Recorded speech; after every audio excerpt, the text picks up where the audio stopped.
website called thereligionofpeace.com. Savor that name for a moment, thereligionofpeace.com. That keeps a tally of the body count stemming from Islamic Jihad. In the month of September alone, more than 200 attacks resulted in over 2,900 innocent deaths and 4,500 critically injured. Every jihadist attack we hear about in the news represents dozens more that did not make the news. As our featured speaker tonight, Pam Geller, knows well, pointing out truths like this can get you branded as an Islamophobe, a racist, a bigot, or worse. But as the saying goes, if you're not catching flack, you're not over the target. Pamela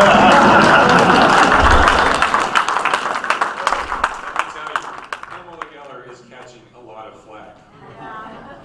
Last year, the government of the United Kingdom barred her from entering the country, asserting that her presence would not be conducive to the public good. This was because she had the audacity to establish such groups as Stop the Islamization of America and the Freedom of Defense Initiative, which insist on telling the truth about Islam. Barring her entry to that nation was a despicable act of cowardice and submission by the government of a once great nation.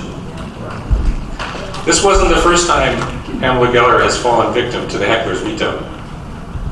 In April 2013, an appearance at a Long Island synagogue was canceled due to security concerns. The following month, she was uninvited from an appearance in Toronto, sponsored by the Jewish Defense League of Canada. She tells the truth about Islam by many means. She's written 2 important books on the topic, one of which, as you heard Jerry say, is available for sale here tonight. In 2004, she founded a blog, Atlas Shrugs. A few years later, her readership exploded, the bad choice of words, expanded sharply, as a result of her courageous decision to exercise her First Amendment right to publish what were then known as the Muhammad cartoons, a series of images of the Prophet Muhammad drawn for a Danish newspaper that backed down in the face of threats from offended Islamists. She's a leader in the campaign against the Ground Zero Mosque in New York City. She's appeared on or been featured in numerous television shows and newspapers. She has placed ads on subways, buses, taxis, and billboards, drawing attention to the evil of Islamism and jihad, telling truths that make the defenders of Islam howl with impotent rage. In October of 2013, our featured speaker here was Ms. Geller's co-founder and co-author, Robert Spencer, who explained how political correctness about Islam is getting people killed. In May 2014, just a few months ago, we hosted Noni Darwish, who shared with us her intimate personal experience with Islam and the dark side of the revolutions in the Middle East. The existential threat posed by radical Islam deserves our attention like few other topics. And when I learned that the enemies of freedom want to shut her up, it makes me want to hear from her all the more. The topic tonight is the jihad against the U.S. and Israel. I am delighted to welcome to the Conservative Forum of Silicon Valley a courageous, no-nonsense speaker of truth.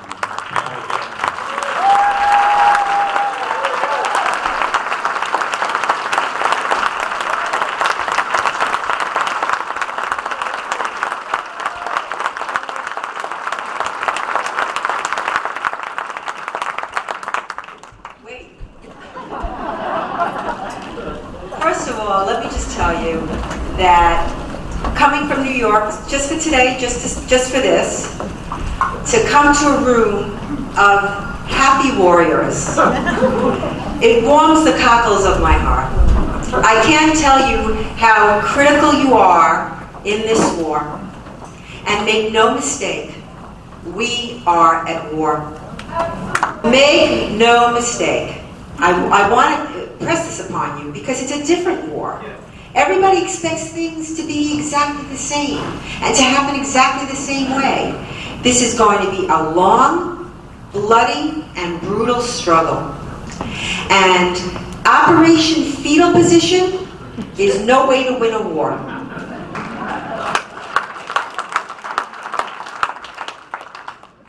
that's what we're doing. Not this room, but the West.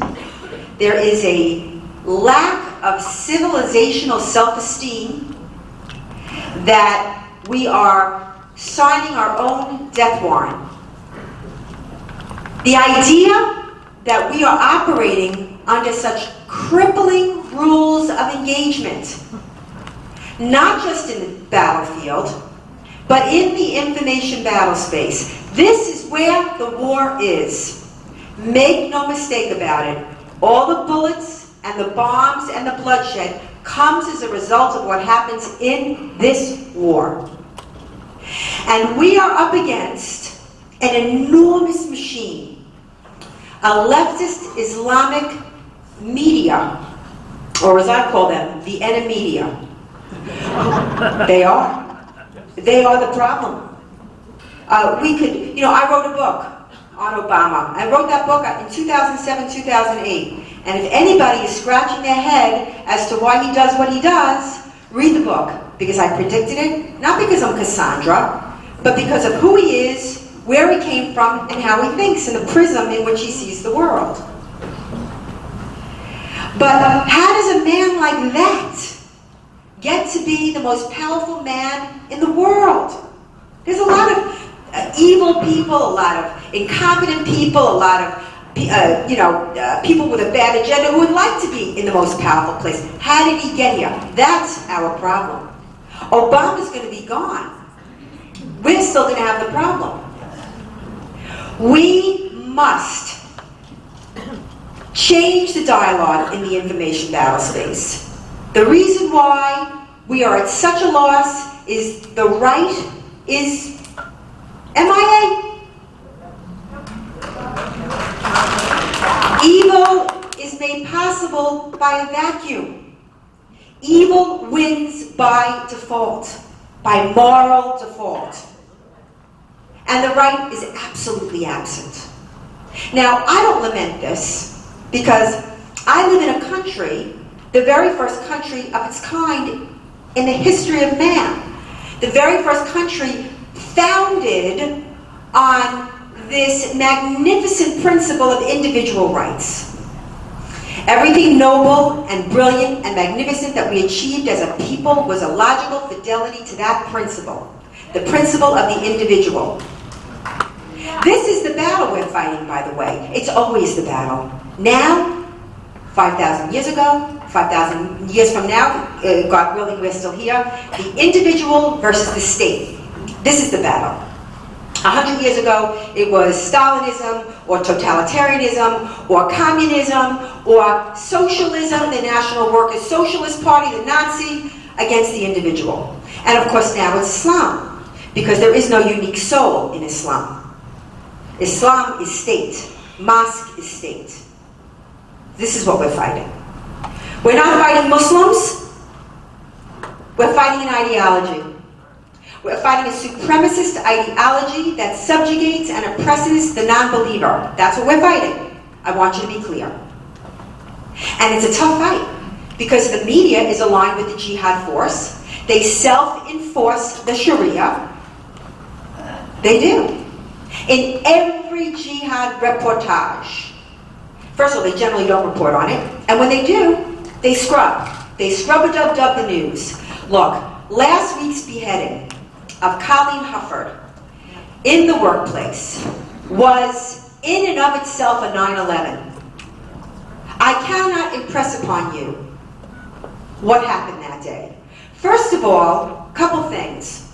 I took screenshots of his Facebook page, Yakin Israel, a convert to Islam. It was all Islam, the page. Pictures of beheadings in progress with the Quranic verse commanding it. 47:4, when you meet the unbeliever, strike them at their necks, smite them at their necks. He beheaded a woman in the workplace, and the FBI calls it workplace violence. How does that happen? It happens because the President of the United States scrubbed all counterterrorism materials of jihad and Islam. My colleague, Robert Spencer, broke the story of an informant that he has who was in that mosque, said that that mosque teaches about the caliphate, advances the caliphate, teaches a hatred of the United States, a hatred of the Jews, was celebrating on 9/11, and the President of the United States sent an envoy to that mosque with a note of thanks. A note of thanks. Look it up. I don't want you to take anything I say on my word. I want you to vet everything that I say.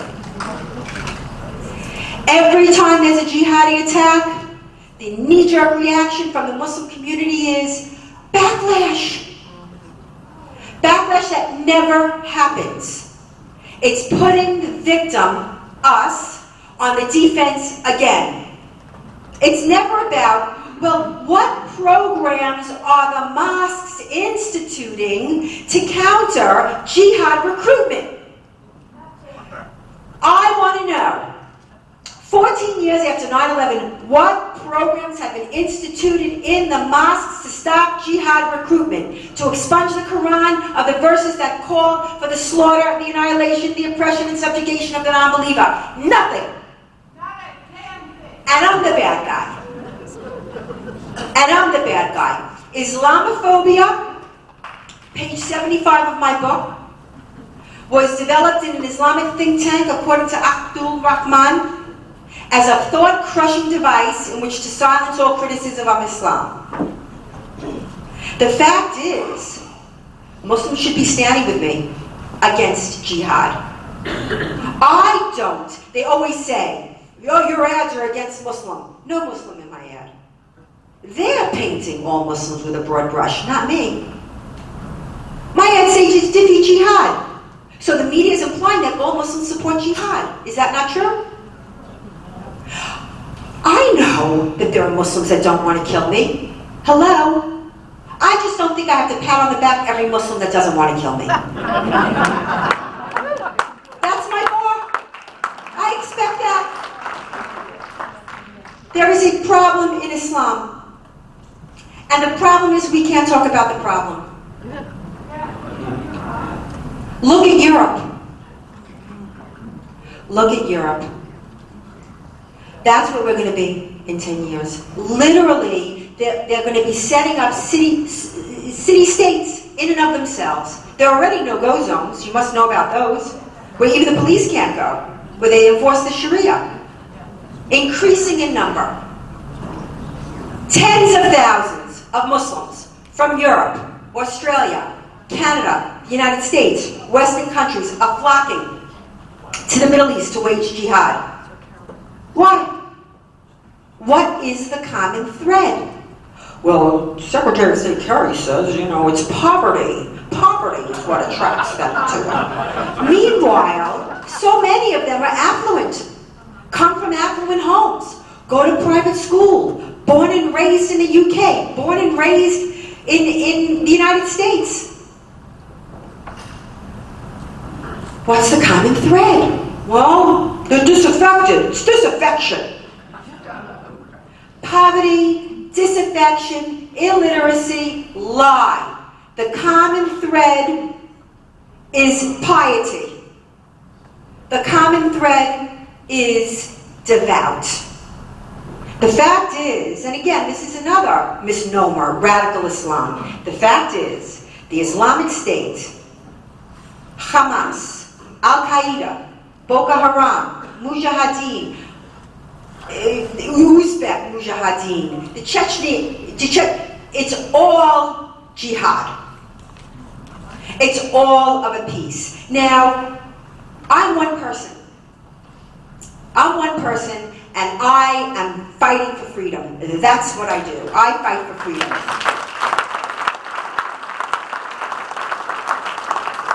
People say, well, I can't, it's overwhelming, the problem is overwhelming, I can't solve it.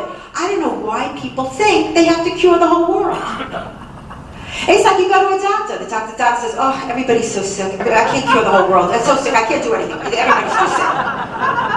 You cure in your circle of influence. I was in the New York subway system. I saw a viciously anti-Semitic ad, and it bothered me. And then I saw another one, and I said, well, I'm going to run an ad. So I ran this ad. In any war between the civilized man and the savage, support the civilized man. Support Israel. Defeat jihad.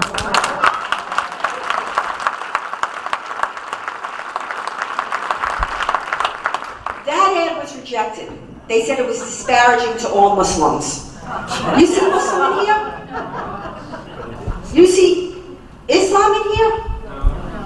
Any war against innocent civilians is savagery. The war against Israel is savage. They attack innocent civilians. They throw rockets, they fire rockets at schools and homes. That's what they do. That is savagery. This is true.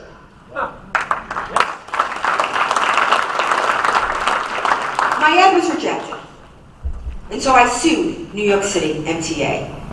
With my law firm David Yerushalmi and Robert Muse, we sued, we won on all counts. Yeah. And not only did we win, but we wrote law. They had to throw out all their ad standards and regulations and rewrite everything. So now I run everything.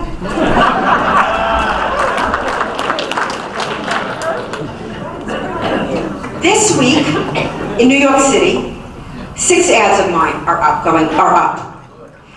In the wake of Obama saying the Islamic State is not Islamic. And arose by any other name, ladies and gentlemen. I mean, really, this is how dangerous he is. He scrubs our counterterrorism materials. He forces sensitivity training given by Hamas groups. I didn't say that. The United States government said CAIR was an unindicted co-conspirator in the largest terrorist funding trial in our nation's history, the Holy Land Foundation trial, and they were a Muslim Brotherhood proxy. This is who is advising President Obama. So, this was the first ad that I did, and this caused quite a brouhaha. And I want to tell you something. This ad was everywhere. I'm not just talking New York Times, NBC, ABC, CBS, Newsweek, Washington Post. I'm talking about the Daily Mail, the Telegraph, Le Monde, Jerusalem Post, and they ran all my ads every time they ran the story. They ran all the ads criticizing me, and they're all, you'll notice, this is another beautiful thing, this is the media. The racist, the hate monger, the Islamophobe, the anti-Islamic, the queen of Muslim bashers, the racist, Islamophobic, anti-Muslim bigot.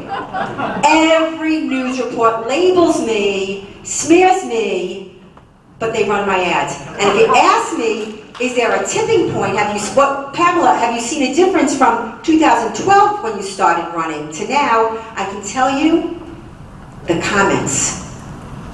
The comment sections of all these newspapers are overwhelmingly in support of the ads. That's new. That's new. I am here to tell you something is happening. This ad said, yesterday's moderate is today's headline. Here's a picture of a young man in the music studio. He's a rapper with his Dr. Dre headphones on before becoming devout. Here is that same man holding a head.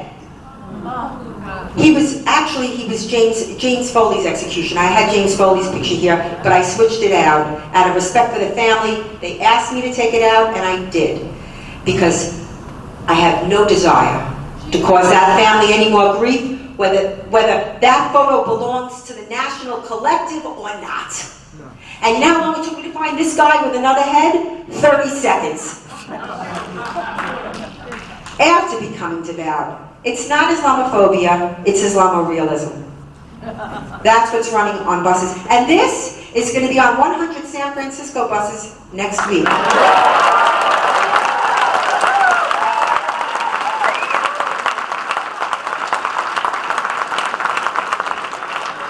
This ad is running. Hamas is ISIS. Hamas is Al-Qaeda. Hamas is Boko Haram. Hamas is CAIR in America. Jihad is jihad. Do not be afraid of the truth. You scream the truth from the mountaintops. The truth will set you free and the truth will keep you free. Understand me.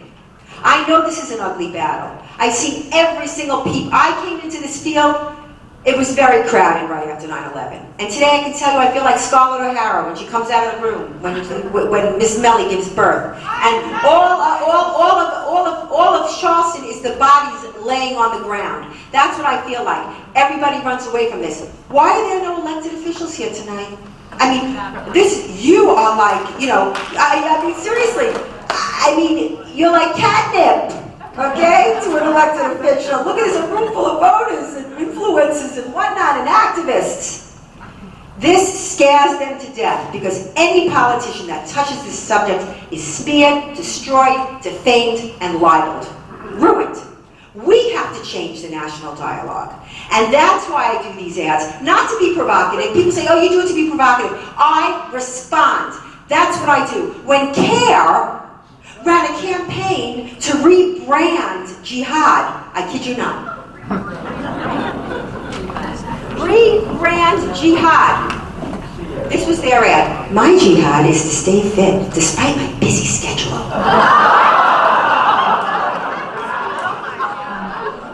So, I did a series of ads using high-profile Muslims with their actual quotes, like the Prime Minister of Turkey, Erdogan, said, "The mosques are our barracks, the domes are our helmets, the minarets are our bayonets, and the Muslim faithful are our soldiers." Whoa. And I ran this one. "Killing Jews is worship that draws us closer to Allah." That's a song that plays on Hamas TV. Now, here's an interesting aside. This ad was just rejected by New York City. Now, they can't reject on content because you know I won that lawsuit. Why did they reject this ad? This you're not going to believe. Because they said, because the CAIR ads, my jihad is, not burning my toast, because those ads didn't run in New York City, that people don't have context for this ad, the Killing Jews ads, and it might incite Muslims to kill Jews. It might incite violence. It might be taken literally. And I remember saying to my lawyer, isn't that Islamophobic? I mean, really. So I can assure you we're suing, and I believe we'll win. There's no question in my mind. But all of the other ads are running. And that's what I do. I run these ads in response, and they get an enormous amount of publicity. Listen, this publicity is very ugly, but I believe that 1/3 of Americans can still think. And I believe that 1/3 of Americans are not getting the information. I believe they're misinformed, uninformed, or just not interested. But increasingly, believe me, what we saw in Oklahoma, in Vaughn Foods, that's not going to be the exception. First of all, another beheading was attempted at the Bellevue Nursing Home that day in Oklahoma. Plus, last year, most people don't know about it, but 2 Coptic Christians in New Jersey were beheaded by their Muslim neighbor. Most people don't know about that. In London, Lee Rigby was beheaded in the street. Palmyra Sylvia, a woman in her garden last month, was beheaded, broad daylight, by a Muslim. And the first thing they always say, first, before it's not terrorism. Yeah. How do they know? How can you make such a rush to judgment? How do you put your own people in such jeopardy? How do you do that? We fight this war in the courtroom. I have 3 lawsuits now. This one, okay? I have this one. In Seattle, the FBI, State Department were running an ad. Faces of global terror. And they ran the world's leading terrorists. They happen to all be Muslim. So the Muslim community there got offended. Why would they get offended? They're terrorists. You're against that, right? You're against the hijackers, right? So why would you say, yeah, get those guys? Why are you offended? Are you a terrorist? So the FBI, the State Department took the ads down so as not to offend Muslims. Well, you know what? I took the exact same ad, I flipped out the FBI logo, I put in my logo, AFDI, and I submitted it to run. Same exact ad. It was rejected because it's insulting to Muslims. So that's a different lawsuit. But what happens is, these lawsuits get publicity. And people that are reading are like, you can't run a want ad because it's going to offend, I don't know who, you know, the relatives of these guys, you know, the sympathizers of these guys. The First Amendment is what worries me most. The First Amendment is not the 8th, not the 10th, not the 12th. It's the first because it's the most important. It's the first because it keeps us free. It is the most emphatic because it protects all ideas, not just ideas that we like. Because then who would decide what's good and what's forbidden? The government? The FBI? CAIR? They want to, under the guise of hate speech. I hate these hate speech laws. First of all, hate crime laws too. All crime is hate. All crime is hate. So the hate crime puts an aspect to it of thought crime.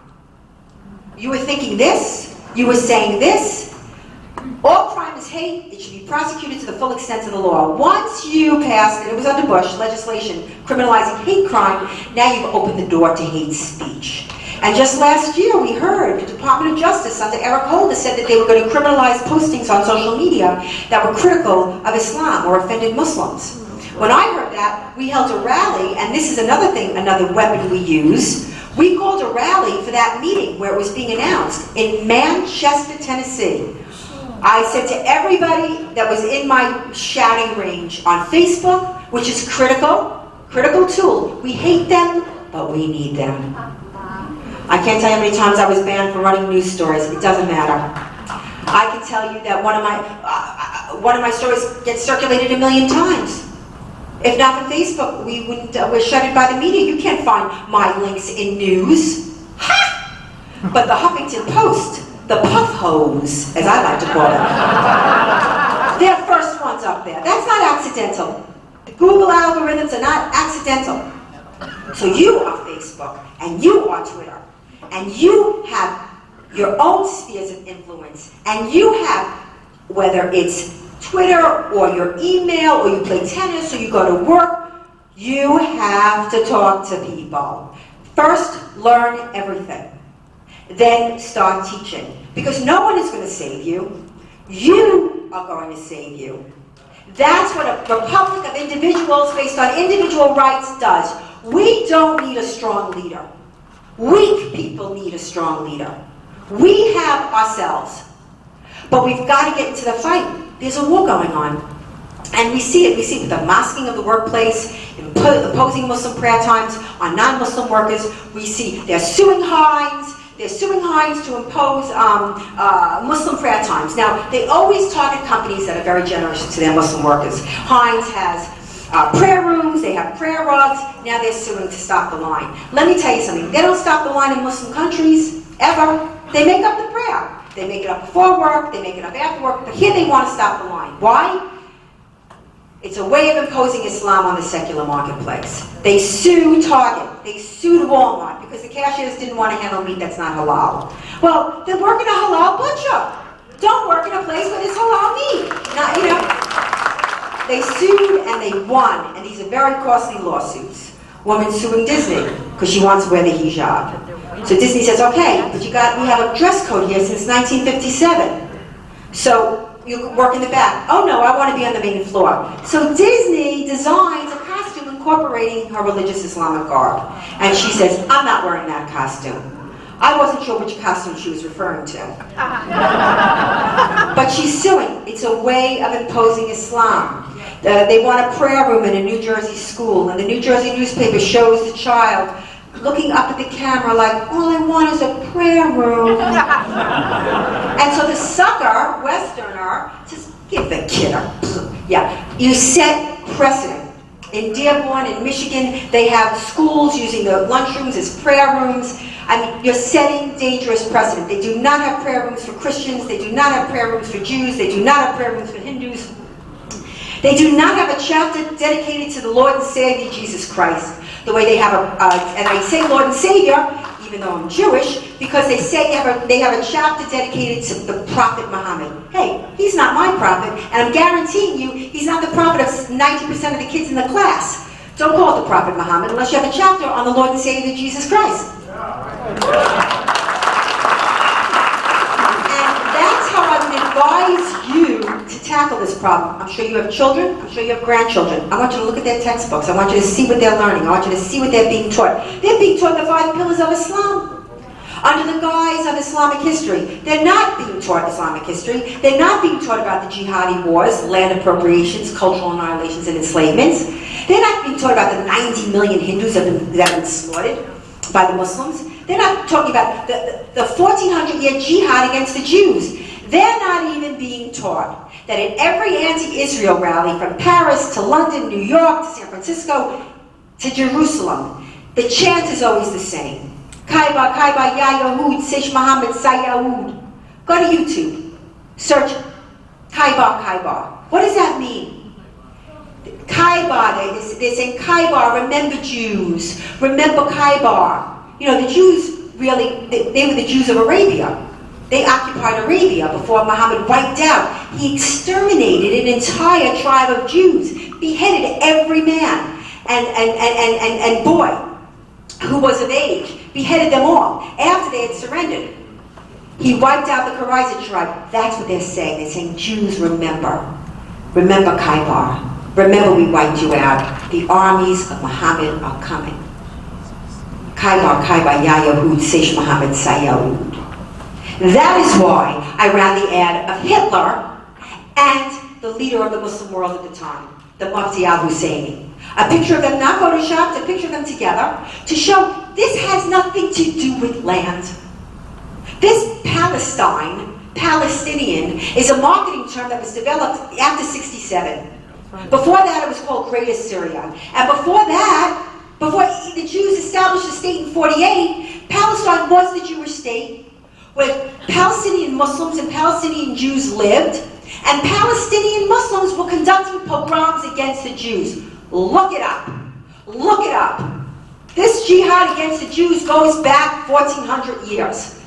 It's not about land. There will never be a two-state solution. The very existence of Israel is an insult and deeply offensive to every devout Muslim. There cannot be a Jewish state in the Middle East. Think about it. You would land from another planet. You see this tiny little itty-bitty country, 9 miles at its wide, surrounded by enormous Muslim lands. And they're telling you, oh no, these guys with that tiny little thing, it's all about land. You know, they stole land. It's ridiculous on its face. Now, that ad, when I go long, let me know. That ad is this one. Islamic Jew hatred, it's in the Quran. Two-thirds of all U.S. aid goes to Islamic countries. Stop racism. End all aid to Islamic countries. We love to talk about how Israel gets all this money, which by the way is loan guaranteed, but even so, 2/3 of all of our foreign aid go to Muslim countries where they're oppressing, subjugating, and slaughtering. They've tied their narrative into the civil rights movement. Imagine this, the civil rights movement. And many African Americans have no clue that there's still slavery in Muslim countries. Mauritania, 20% of their population is enslaved, are black slaved by Muslims. The word for black in Arabic is abid, is slave. And they're giving me that they're a civil rights organization. And the media plays along. Every time you see the Council of American-Islamic Relations, the civil rights group, advocacy group, you see AFDI, hate group, AFDI. It's subtle, but it sinks in. And this is what we have to face. We have to change the narrative. And I don't care if I get bloodied, and I don't care if I get blistered, and I don't, because I am right, and I am righteous, and I have the truth on my side.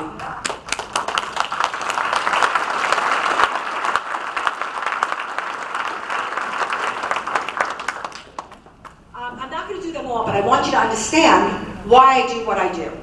There was a campaign up calling for the end of Israeli apartheid, okay? They have Muslim MPs in the Knesset calling for the end of Israel. There's not a Jew left In most Muslim countries, they were expelled. Close to 1 million were expelled from every Muslim country after 48. And they're giving us with the Islamic apartheid. Well, you know what I did? I said, okay.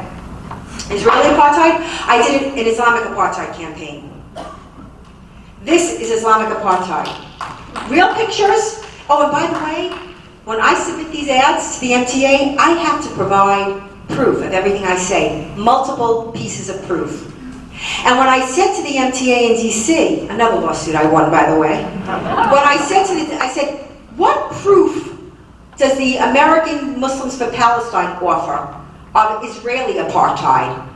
They said, no, that's just an opinion. You're stating fact. Cuckoo, cuckoo, cuckoo. This is what I deal with. You know what? It's okay. I provide proof. So this is Islamic apartheid, gay under Islamic law, stop U.S. aid to Muslim countries. I ran a bunch of them. I ran a black child enslaved, Mauritania. 20% of its population are blacks enslaved by Muslims. I ran this is Islamic apartheid, the road to Mecca. And I show an actual sign, Muslims only, and the road for non-Muslims. The dirty, filthy kafir. That's not apartheid. That's not apartheid. What is? This is Islamic apartheid. In many Islamic countries, rape victims are tortured or killed unless they agree to marry their rapists. Stop U.S. aid to Islamic countries. I hit back with the truth, and this is why I make them so crazy.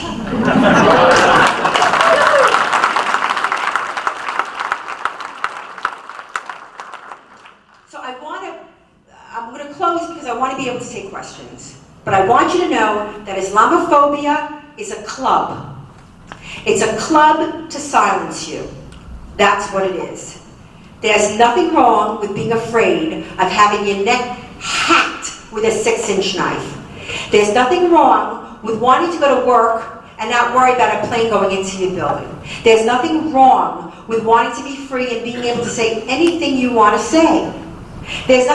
We live in such a state we don't even realize it. Do you remember when you were young, you used to go to the airport? What fun it was?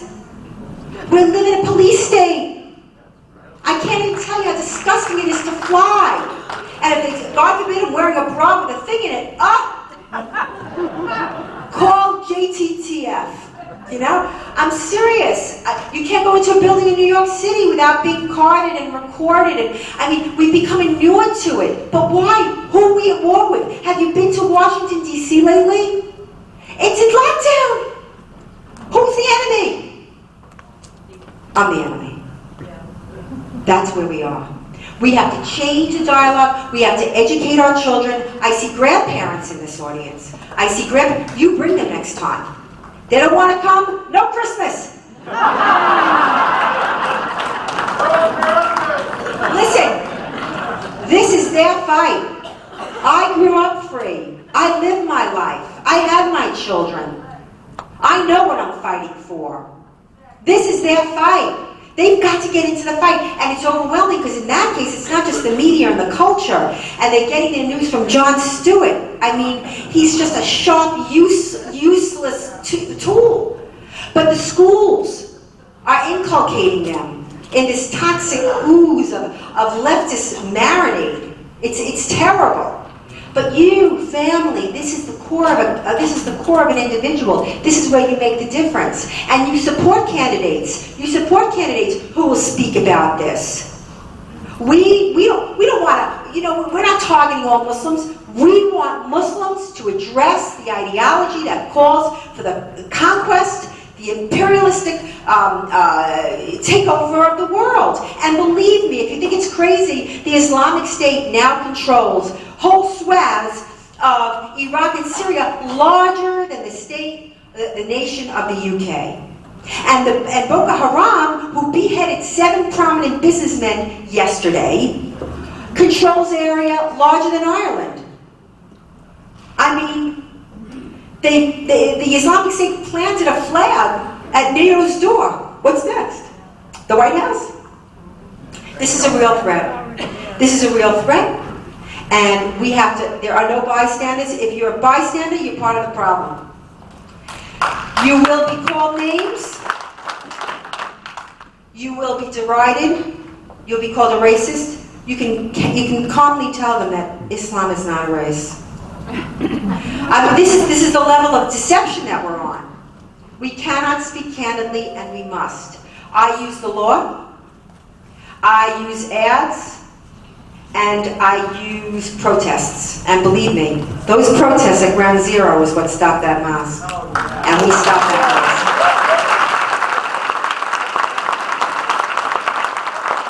And that's because people came. When they saw 35,000, 40 people at Ground Zero, oh yeah, that changed. And believe me, the president wanted it. He made at the iftar dinner. Remember, he made the announcement at the iftar dinner, and Bloomberg wanted it. Remember what Bloomberg said? If we don't build this mosque, the terrorists will win. That mosque would have been Mecca on the Hudson. Let me tell you, exactly. They changed the name. Oh, you remember it was Cordoba? And I was on the air talking about Cordoba and how Christians and Jews were lived under dimitude under the Caliph of Cordoba. And they said, okay, Park Place, and the media would seamlessly, without even missing a beat. Park Place, the media is the enemy. You need to subscribe to Atlas Shrugs. It's free. I update 15 times a day. You need to post it to your Facebook. You need to post it to your Twitter. When you wake up in the morning, you got to rub your eyes and say, what am I going to do today to save the Republic? You will not like what comes after America. Listen to me. You've got to get involved in the fight. And look, all great intellectual movements were started by a small group. And I believe that's who we are. So I want to thank you. I want to thank you for a full house. I want to thank you for having me. Do me a favor, buy the books, because that's how they pay me, and that's how I pay for ads. Because really, nobody with a name wants to support those ads.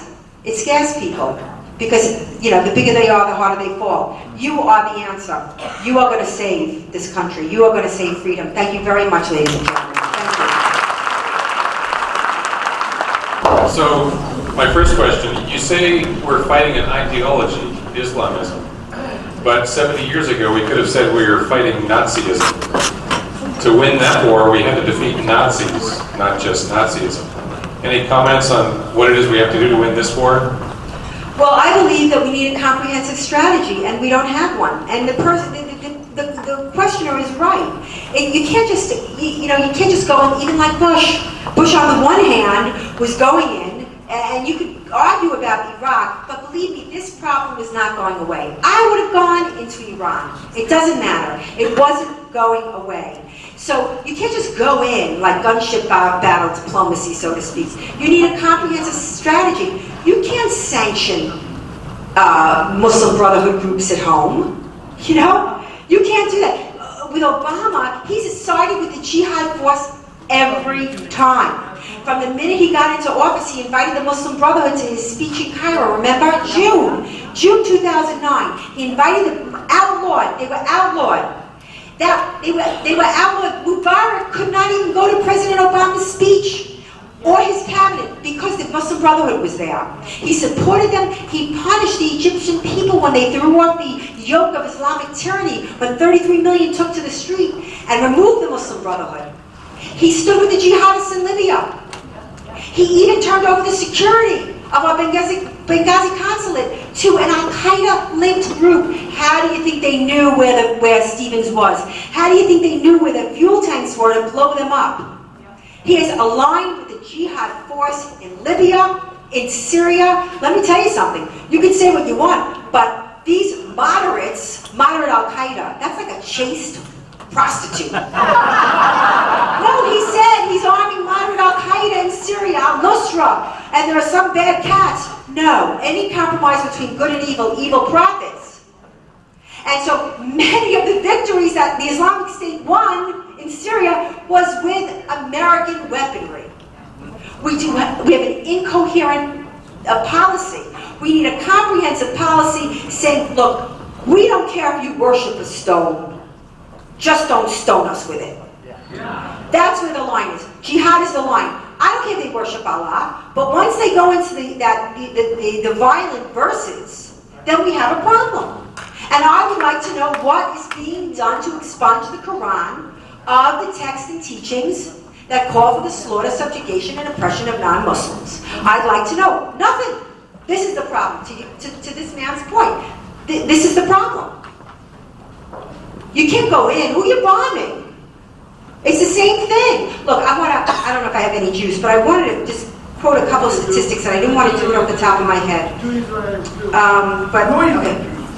All right, forget it. But the percentages of Muslims that want Sharia is deeply problematic.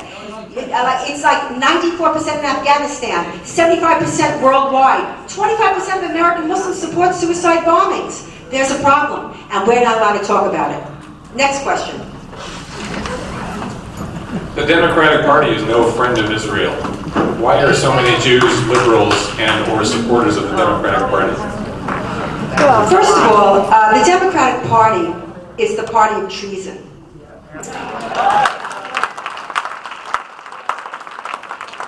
If they could sign on to what's going on now and not say anything, even Panetta, really? You little weasel, where were you when it was happening? I mean, you have to say, why is he doing that? For Hillary? Maybe he wants to be VP? I'm sorry. Where are you? The country is in the toilet, and now you wrote a book. And so I'm sorry. I'm not going for it. Let's talk about the question at hand. I find that liberal Jews are, by and large, godless. They worship at the Church of Human Secularism. Their religion is their politics. Religious Jews are very much on the right. Really, I mean, I know it's 76, 25, 80, 20. Well, that's what it is. Look, is it any different than it was how many thousands of years ago when Moses went up and the guy downstairs is like, yeah, golden calf. That's them. They have a golden calf. Come on. I mean, really. So what are you worried about? The truth is, you're lit from within. You're on the right side. And we can't lose. I know we can't lose. What worries me is at what cost. That's what I fear, and what I feared all along. You know, this Islamic State, this global jihad, I've been writing about this for years and years. Many of my law, Indigo Red is here. He knows I've been writing about it for years and years. And of course I was called a kook and a right-wing conspiracy theorist. But let me tell you something. There's conspiracy theory and there's conspiracy fact, and the global jihad is a conspiracy fact. Next question. I hope I answered the question with the Jewish liberal. So I've got 3 or 4 questions all on the same theme here. Are you in any personal danger? How do you keep yourself safe? Well, I get a lot of death threats. I turn them over to law enforcement. The really serious ones go to JTTF, Joint Terrorism Task Force. On a night like tonight, I didn't publicize it, and generally I'm not really worried about like hardcore, like jihadis being in this group. And they have armed guards here. I always have I always have 1 or 2 armed guys with me, always. And if you're going to get me, which is fine, you're going to get it too. Okay, I mean, you know, that's the best I can do. People say, you know, aren't you afraid? I'm afraid of doing nothing. Look what happened to the UK. They banned me for not being conducive to the public good, and they haven't even seen me dance. But they allow in hate preachers. They allow in the worst of the worst. They're finished. I'm suing the Queen, by the way. No. As a matter of fact, I can't lie, it's my most favorite lawsuit, because every time I get paperwork it says, Pamela Geller and Robert versus the Queen. It's fantastic, and I'm going to pursue that all the way. I'm going to expose them, even if I lose. I will expose them. Yeah. How do you monitor or stop mosques from inciting jihad without violating the First Amendment, freedom of speech and association? The First Amendment does not protect treason. The First Amendment does not protect sedition. The First Amendment does not cover the overthrow of the American government. I mean, this is not even complicated. Somebody said to me on a talk show, you know, you're yelling fire in a crowded movie theater. I said, there's a fire.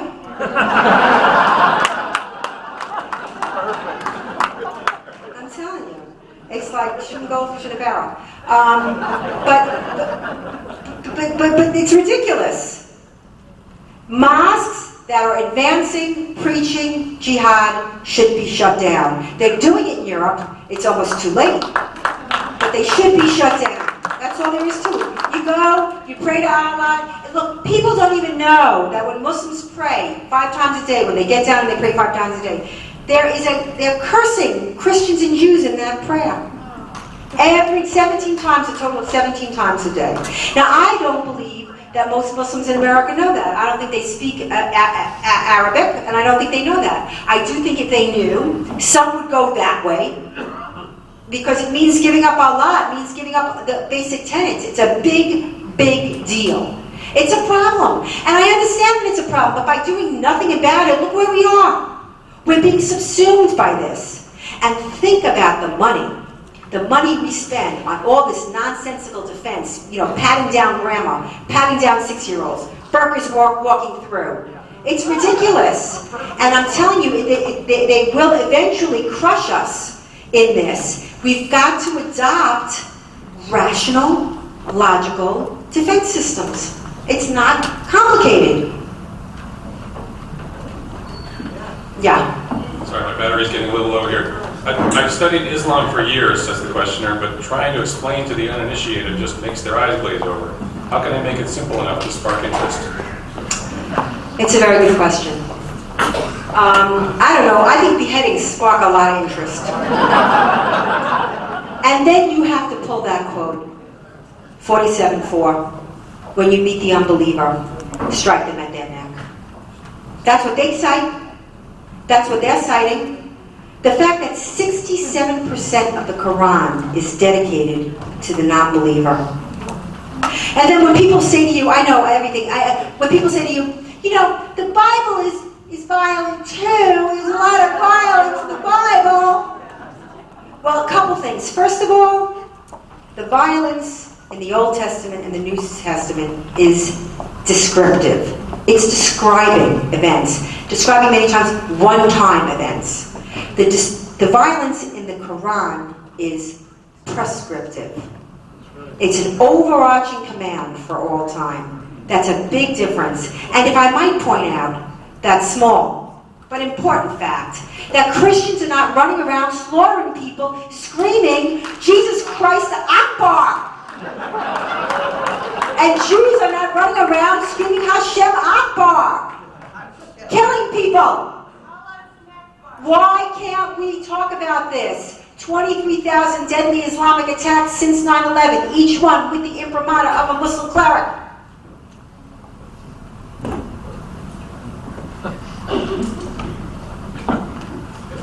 How do you suggest we find out what's happening in Islamic centers in our own neighborhoods? That's the tricky part. 9 times out of 10 you really need an informant, because you saw with the beheaders mosque, they came out and said all these things, kumbaya, but what was going on was completely different. And the informant, you saw when he was on Hannity last night, was completely covered up. I mean, his life is in danger. When I speak about it, I go back to my crib. They have to go back to their communities. And as we've seen with honor killings, I did this campaign. I did an honor killing campaign. I did an honor killing campaign using only American girls who had been honor killed in America. This was Amina and Sarah Saeed, and it said, honor killing victims, is your family threatening you? We have helped girls get into safe houses. Oh, I know, the media never talks about that aspect of my work. Shaka. Do you know that Muslim cab drivers were taking these ads down and putting it in the trunk and then putting it back up when they took it back to the garage? Now again, if it's not true and it's not Islamic, why would you want these ads up? Why would you put them in your trunk and hide it? And this is the point of the campaigns. Now, they did a campaign, Palestinian refugees have a right to return. First of all, they never left, okay? No. The Jews, being Jews, said, don't go, let's live together. you know? And they said, and their leaders, the Muslim leaders said, you leave, we're going to wipe out the Jews in 3 days and then you can come back. They left. So this right of return is nonsense. And also, after the British Empire destroyed the Ottoman Caliphate, you remember the Caliphate was the Ottoman Empire, defeated by the British Empire.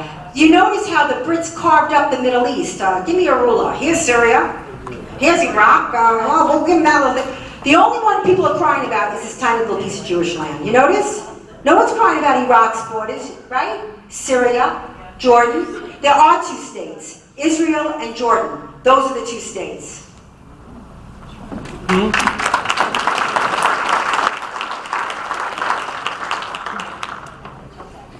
Anyway, I answered that ad about right to return. I answered that ad, and it said, what did I do? So many ads, so little time.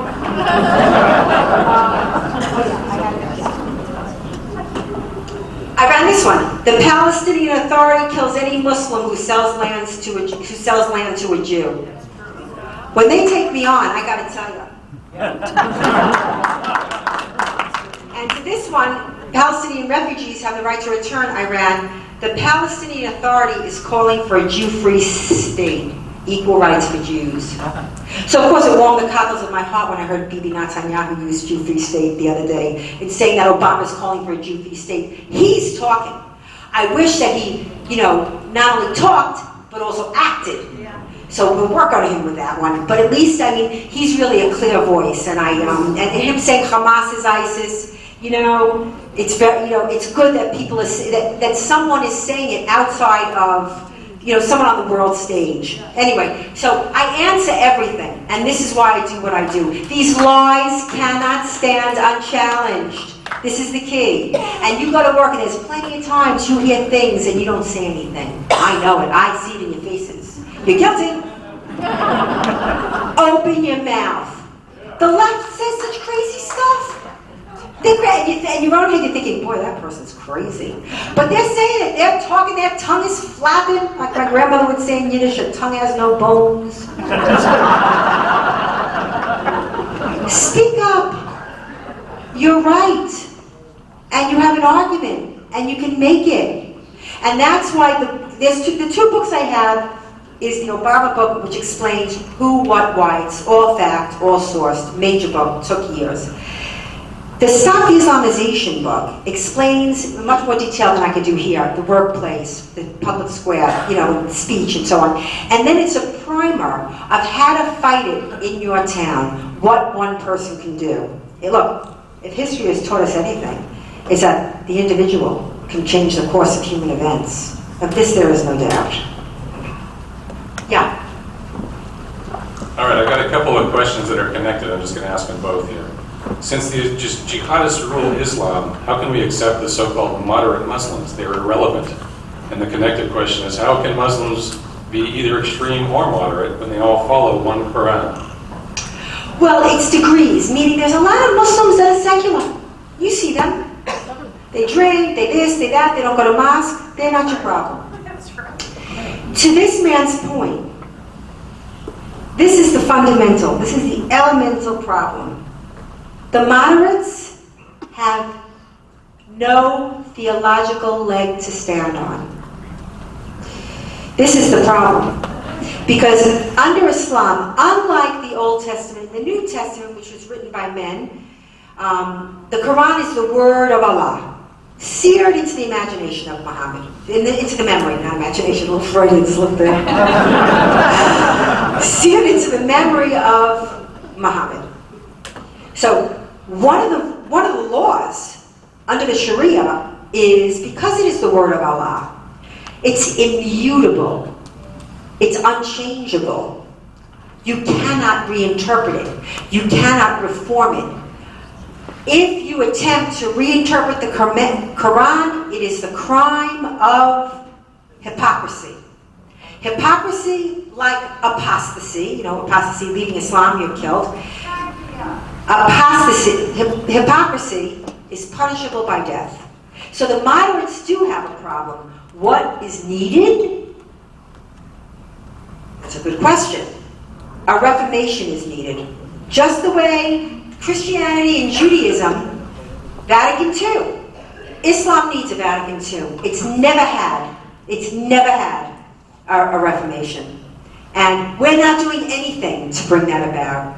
And I think that it was a missed opportunity after 9/11. I think George Bush, he was, I think he was genuinely clueless, thinking, there are these moderates, and even he didn't understand the double talk and the taqiyya. Taqiyya under Islam is you're to lie, you're to deceive to advance Islam, particularly in non-Muslim countries, in order to advance the cause. And taqiyya is a religious imperative, so it's not lying, and you're doing a good deed. And so I think he really bought into it.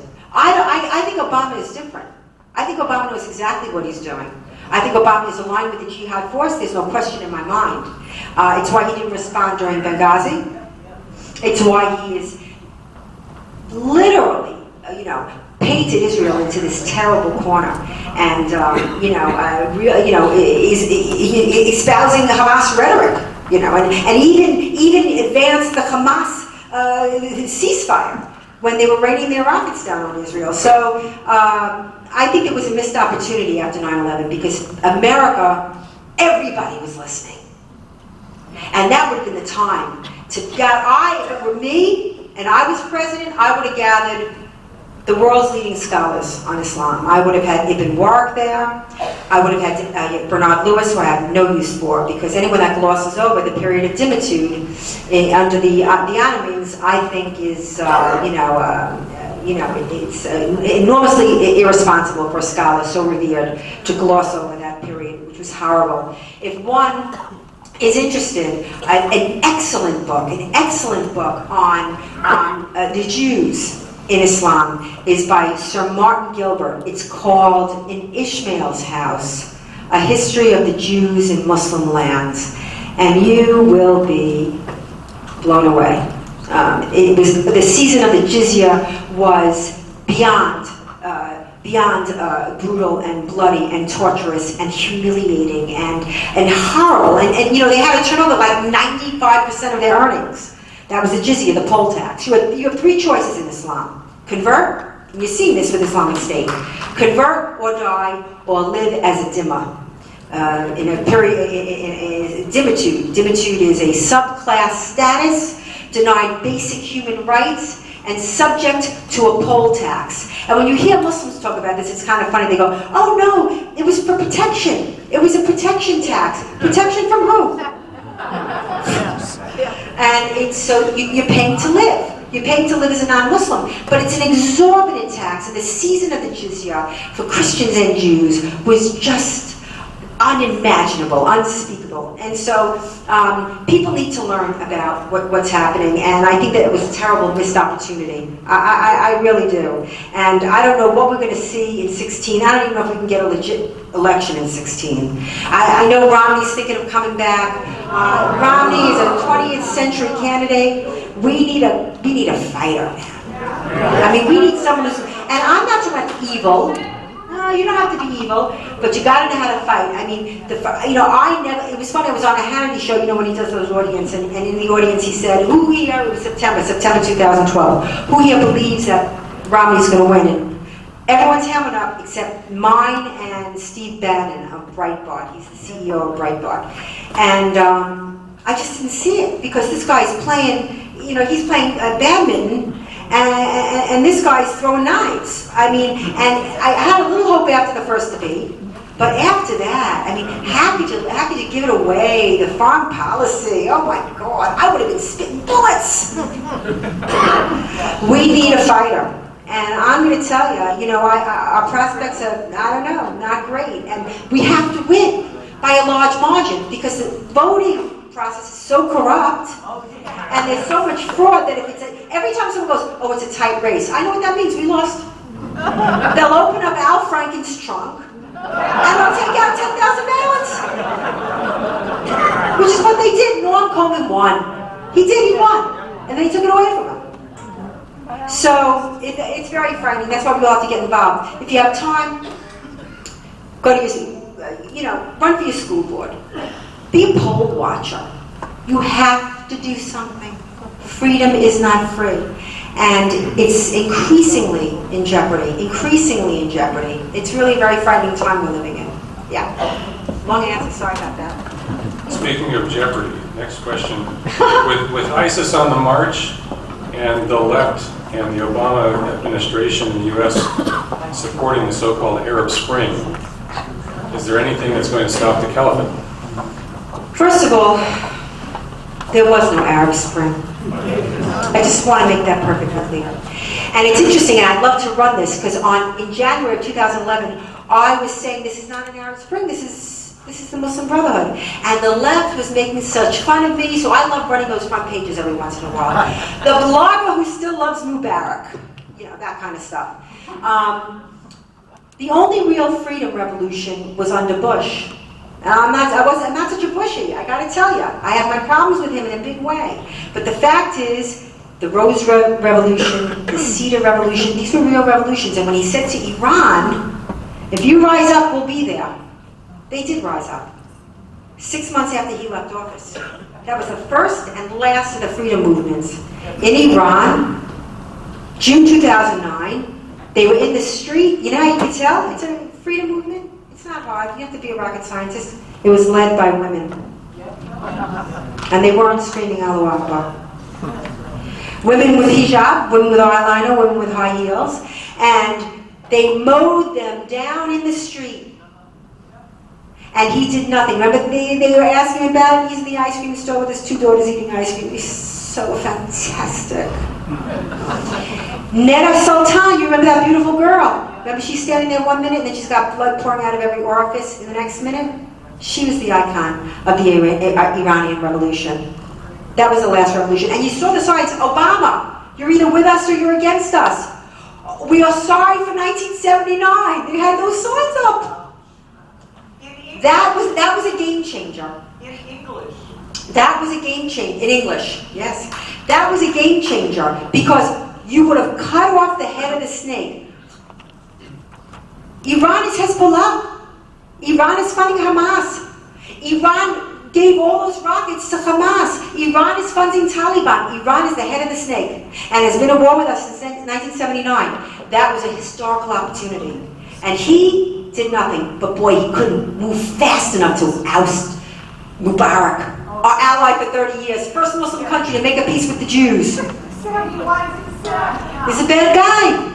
He's a bad guy. People say he's naive. He's not naive. People could say he's dithering. He's not dithering. He's a bad guy.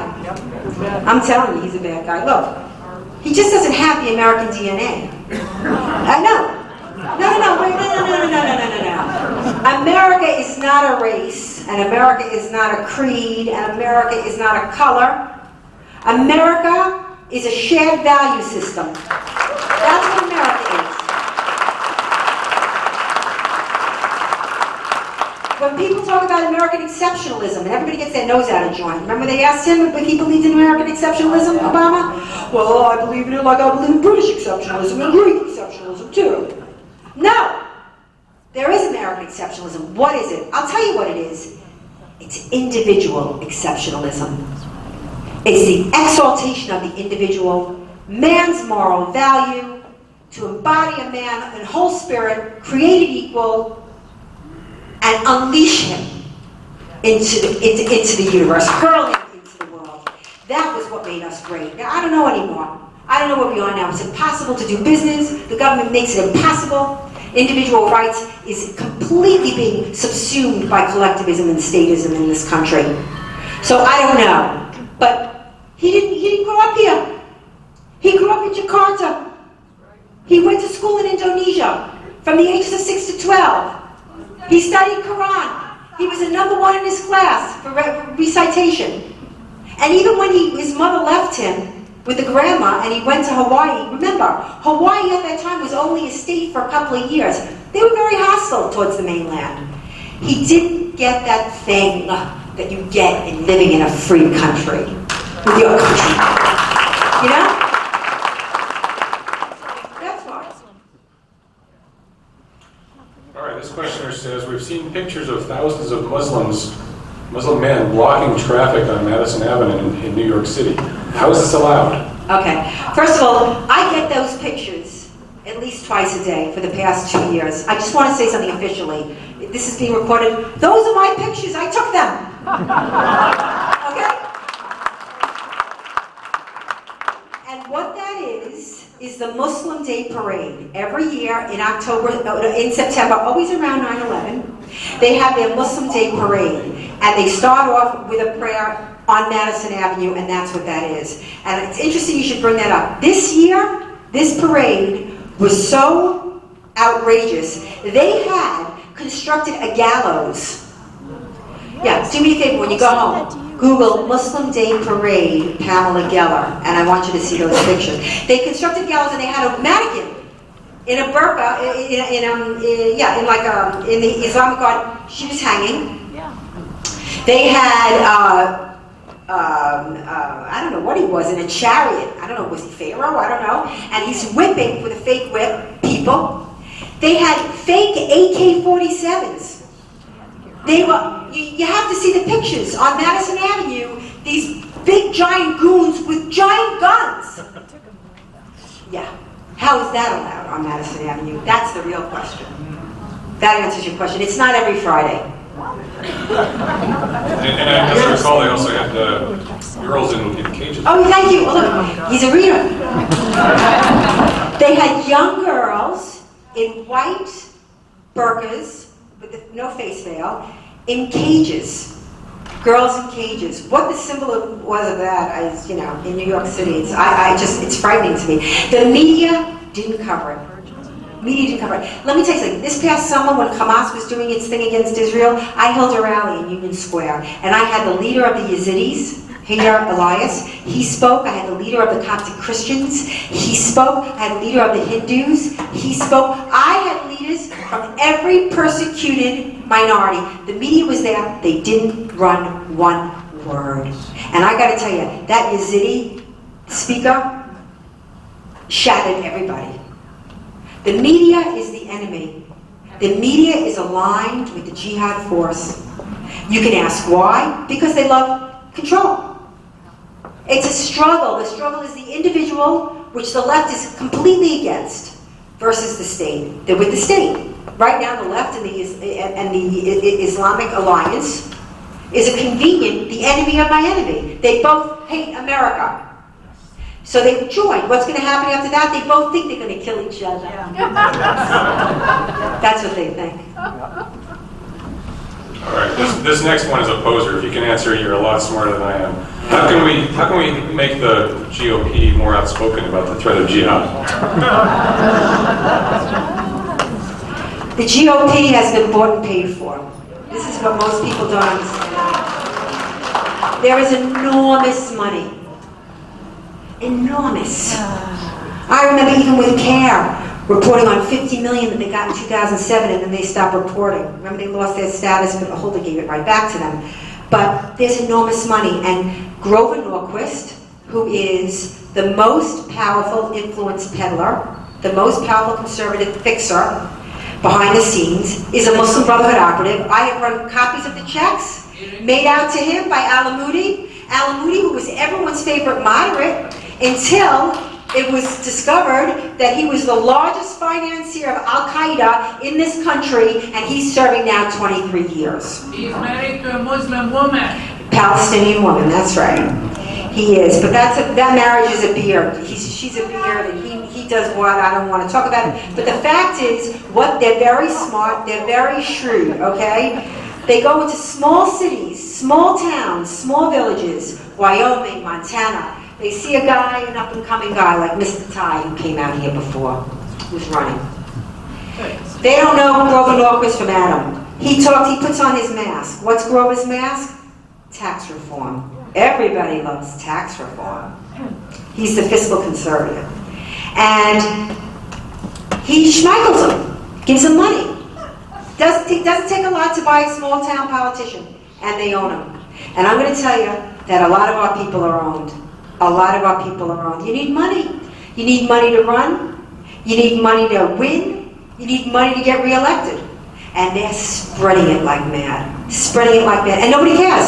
In my book, the Obama book, at the time in 2008, I broke the story of Obama getting foreign contributions. I don't know if you remember that story. Yes, that was my story. I went through thousands of pages of SEC documents, FEC documents.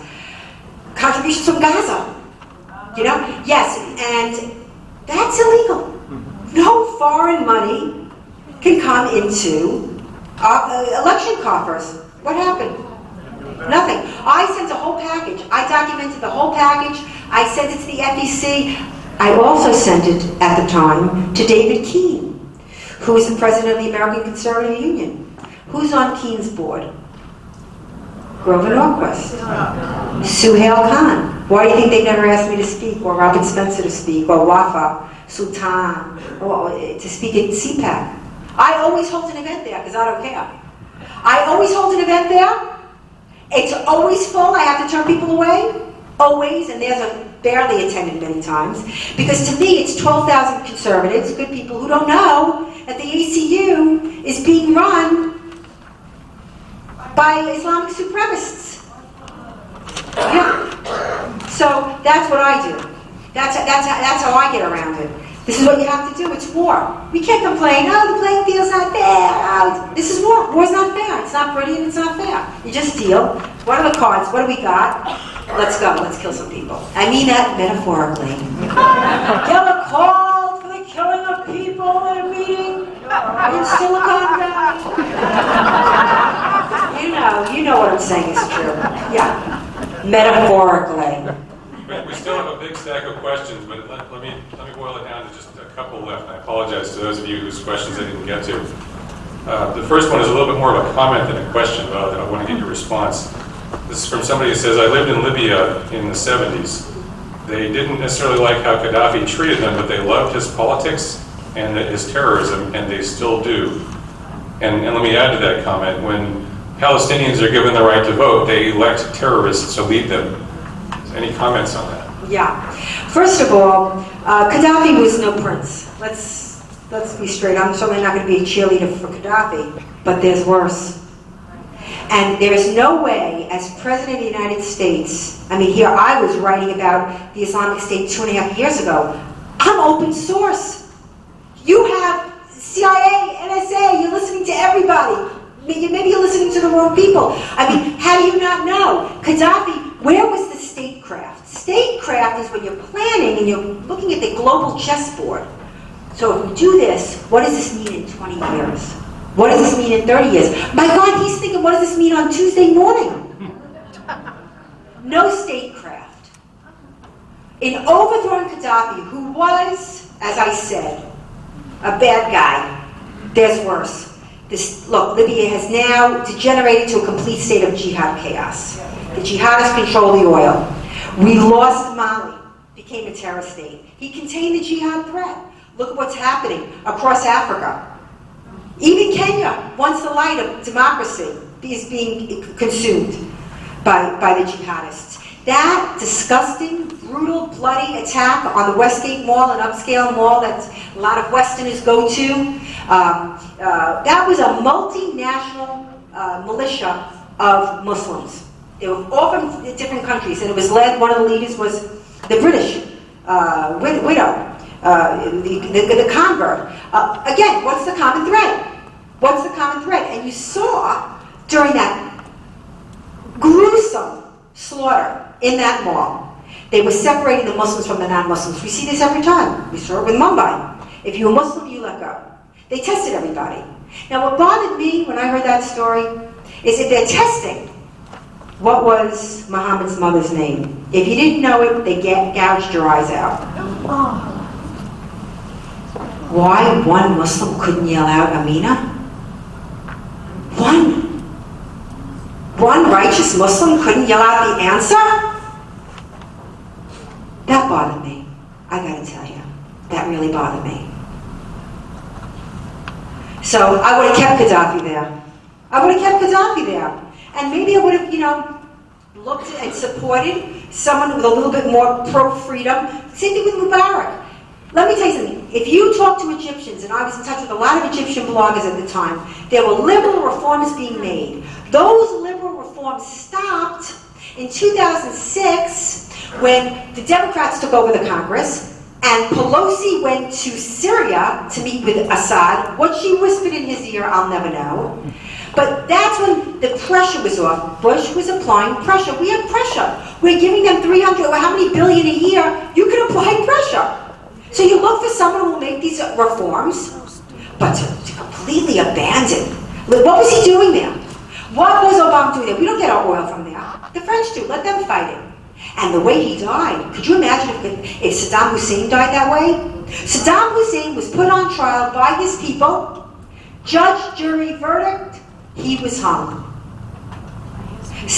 Gaddafi was taken into the street, beaten and raped bloody, and murdered in the most heinous way.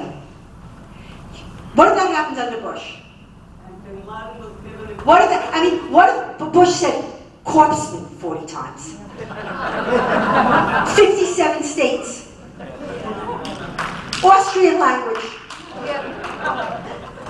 What if I'll never forget, one time Bush was in China, he finished walking, and he finished talking, he walked to the door was locked. So he went and tried to open it, the door didn't open. Oh my God, how I saw that door didn't open on a million endless loops. They didn't know how to make fun of him. And according to Cheryl Atkinson, the CBS reporter who left CBS because she couldn't take how, in the tank the media was. Not free, self-censoring. At least with Pravda, you knew that it was Russia. You knew it was state-run media. Here it's voluntary state-run media. Cheryl Atkinson said, the media waits every day for the narrative to come out of the White House. And then they go. We're in trouble. Okay, is that it? That's let's wrap it up. Buy my books.